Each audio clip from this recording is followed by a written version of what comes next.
ಹೂವು ಅರಳಿದ್ರೆ ಮನಸ್ಸಿಗೆ ಆನಂದ ಸಿಗುತ್ತದೆ. ಆದ್ರೆ ಇಲ್ಲಿ ನೋಡಿ ಎಂತಹ ವಿಪರ್ಯಾಸ. ಹೂವು ಅರಳಿದ್ರೂ ರೈತರಿಗೆ ಅಳು ಕಟ್ಟಿಟ್ಟ ಬುತ್ತಿಯಾಗಿದೆ. ಚಿತ್ರದುರ್ಗ ತಾಲೂಕಿನಲ್ಲಿ ಹೂವಿನ ಬೆಳೆ ಬೆಳೆದ ರೈತರಿಗೆ ವರುಣನ ಅವಕೃಪೆ ತಟ್ಟಿದ್ದು ಮಾರುಕಟ್ಟೆಯಲ್ಲಿ ಬೆಲೆ ಸಿಗದೆ ರೈತ ತೊಂದರೆ ಅನುಭವಿಸುವಂತಾಗಿದೆ.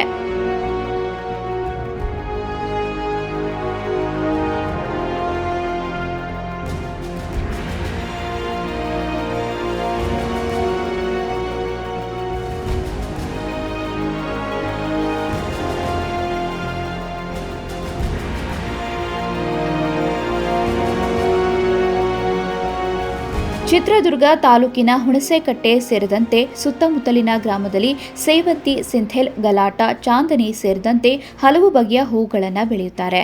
ಆದರೆ ಹೂವಿಗೆ ಮಾರುಕಟ್ಟೆಯಲ್ಲಿ ಬೆಲೆ ಸಿಗ್ತಿಲ್ಲ. ಒಂದೆಡೆ ಜಿಲ್ಲೆಯಲ್ಲಿ ಸುರಿದ ಮಳೆಯಿಂದ ಹೂವಿನ ವ್ಯಾಪಾರ ಕಡಿಮೆಯಾಗಿದ್ದು, ಮಾರುಕಟ್ಟೆಯಲ್ಲಿ ಬ್ರೋಕರ್ಗಳು ಬಾಯಿಗೆ ಬಂದಂತೆ ರೈತರು ಹೂವನ್ನು ಮಾರಾಟ ಮಾಡಬೇಕಾದ ಪರಿಸ್ಥಿತಿ ನಿರ್ಮಾಣವಾಗಿದೆ.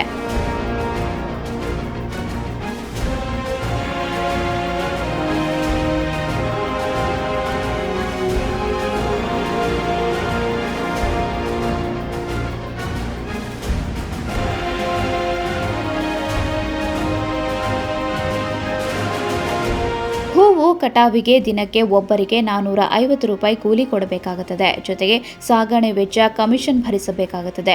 ಹೂಗಳನ್ನು ಚಿತ್ರದುರ್ಗ ಮಾರುಕಟ್ಟೆಗೆ ತೆಗೆದುಕೊಂಡು ಹೋದಾಗ ಬಾಯಿಗೆ ಬಂದಂತೆ ಬ್ರೋಕರ್ಗಳು ಕೇಳ್ತಾರೆ. ಇದರಿಂದಾಗಿ ಬಹುತೇಕರು ಮಾರುಕಟ್ಟೆಗೆ ತಂದ ಹೂವನ್ನು ಬಿಸಾಡಿ ಬಂದ ದಾರಿಗೆ ಸುಂಕವಿಲ್ಲ ಎಂಬುವಂತೆ ಬರಿಗೈಯಲ್ಲಿಯೇ ಮನೆಗೆ ಹೋಗುವಂತಹ ಪರಿಸ್ಥಿತಿ ನಿರ್ಮಾಣವಾಗಿದೆ. ಹೂವಿನ ದರ ಕಮ್ಮಿಯಾಗುತ್ತಿದ್ದಂತೆ ಬಹುತೇಕ ರೈತರು ಹೂವಿನ ಬೆಳೆಯನ್ನ ನಾಶಪಡಿಸಲು ಮುಂದಾಗಿದ್ದಾರೆ.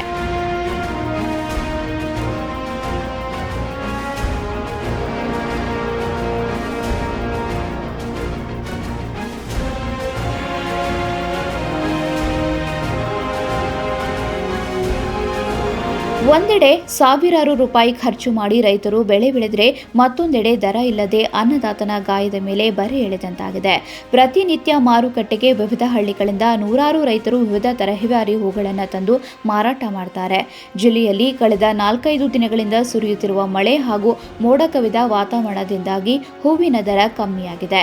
ದೀಪಾವಳಿ ಹಬ್ಬಕ್ಕೆ ಮುನ್ನವೇ ಹೂವಿನ ದರ ಕಮ್ಮಿಯಾಗಿರುವುದರಿಂದ ಪುಷ್ಪ ಕೃಷಿಕರಿಗೆ ಇನ್ನಿಲ್ಲದ ಆಘಾತ ಉಂಟಾಗಿದೆ. ಪ್ರತಿ ವರ್ಷ ದಸರಾ ಹಬ್ಬದ ಸಂದರ್ಭದಲ್ಲಿ ಸಾಲು ಸಾಲು ಹಬ್ಬಗಳು ಬರುವುದರಿಂದ ಹೂವಿನ ಕೃಷಿಯನ್ನೇ ನಂಬಿಕೊಂಡು ಹೆಚ್ಚು ಲಾಭ ಗಳಿಸುವ ನಿಟ್ಟಿನಲ್ಲಿ ಹೂವಿನ ಕೃಷಿ ಮಾಡ್ತಾರೆ.